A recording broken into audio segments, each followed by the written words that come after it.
Hi there everyone, Jordan Bateman, Vice President Communications for the Independent Contractors and Businesses Association, the mighty ICBA, and I am here inside the BC Budget Lockup in Victoria. Just waiting on Carol James to make her second round of speeches.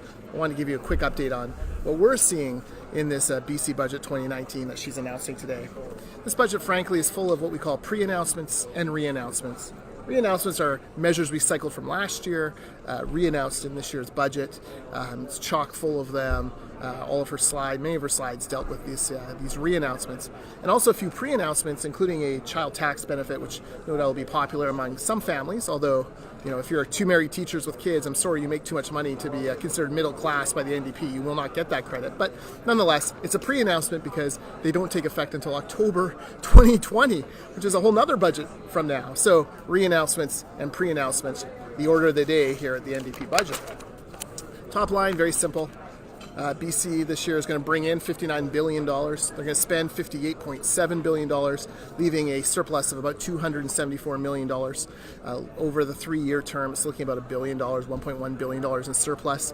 It's very aggressive given the strong growth numbers they're putting in there and the fact that we don't believe the world economy is going to go quite the way that the government wants it to. Here you go.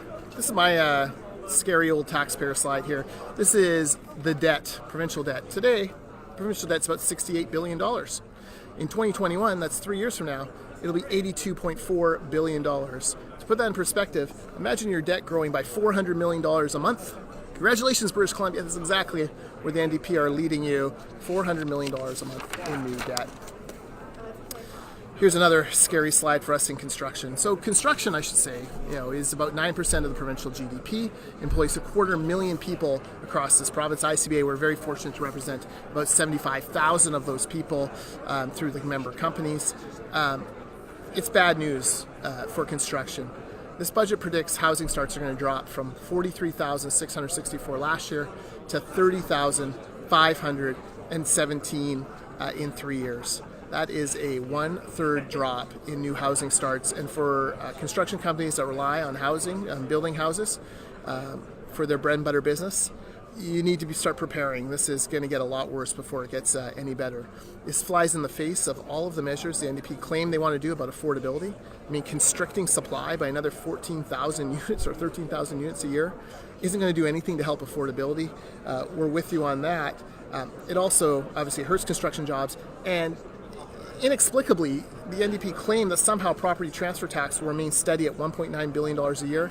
If housing starts are going to drop like this, there is no way they hit that target, which means that this budget revenue forecasts are probably very optimistic. So if you're in construction, be ready. Housing starts are slipping. They also claim that in 1 year, somehow the ICBC books are going to turn around by $1 billion and the BC Hydro books are going to turn around by $1 billion. Color me doubtful on that one. That would be a monumental change for any corporation, including ones run by the greatest people on earth, the greatest business minds on earth, would find it difficult to turn around corporations by $1 billion a year. But somehow, David Eby and Michelle Mungal, they're going to get this done for us. So pardon me if I have the EBGBs about the rate increases that are bound to come if they think they're going to get ICBC to profitability in a year, and if they think they're going to turn around BC Hydro by $1 billion this year. All right, some projects that we were looking at. Massey Tunnel Bridge replacement. Any money for that? Nope. Sorry, folks still sitting in traffic in Massey. The BC government, the NDP, are not interested in helping you navigate that or in opening up that clogged artery for our economy. Surrey SkyTrain, nope, not a penny in there. They do have money in there for the Arbutus subway, which they claim is part of a pool of money that means that the province doesn't have to put money in for the Surrey SkyTrain. But still, bottom line is no money for Surrey SkyTrain in that budget. Highway 1 expansion east of Langley, obviously close to my heart. Between Chilliwack and Langley, lots of safety issues, lots of out-of-date on-ramps, lots of accidents every single day on that highway. Any money for that? Nope, not a penny for that. And most importantly, a happy Jordan. Am I happy with this budget? Heck no, I'm not happy with this budget. Look, one thing about this is the reason they can't afford these projects, despite the fact that they're borrowing $400 million a month, $400 million a month. The reason they can't afford this is they're overpaying for labor on other construction projects. Their model of giving the unions sweetheart deals, sole sourcing construction workers from these 19 building trades unions that just happened to give the NDP government, $2.5 million in campaign donations over the past decade. It is eroding their buying power. So even the Minister of Transportation admits it costs 7% more to build the Pattullo Bridge because of that. Other estimates, independent estimates, including by the Canadian Federation of Independent Business, will tell you it's more like 40%, a third. That then takes away their buying power on these other options. So we can't afford Massey. Yeah, we can't afford Massey because we're overpaying for Pattullo. We can't afford Surrey SkyTrain. Yeah, it's because we're overpaying on the Arbutus subway line, which now apparently is going to be a CBA project.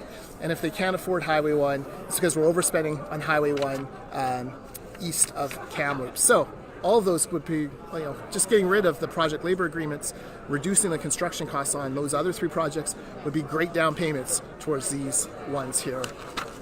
All right.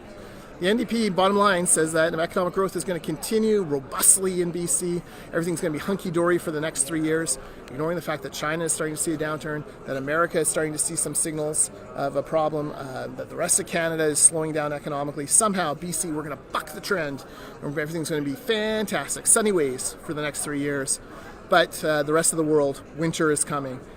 Guys, make no mistake, winter is coming to British Columbia too. This budget will have grossly overestimated revenues in 3 years if the economic storm clouds on the horizon are as indicative of what's going to happen as we believe.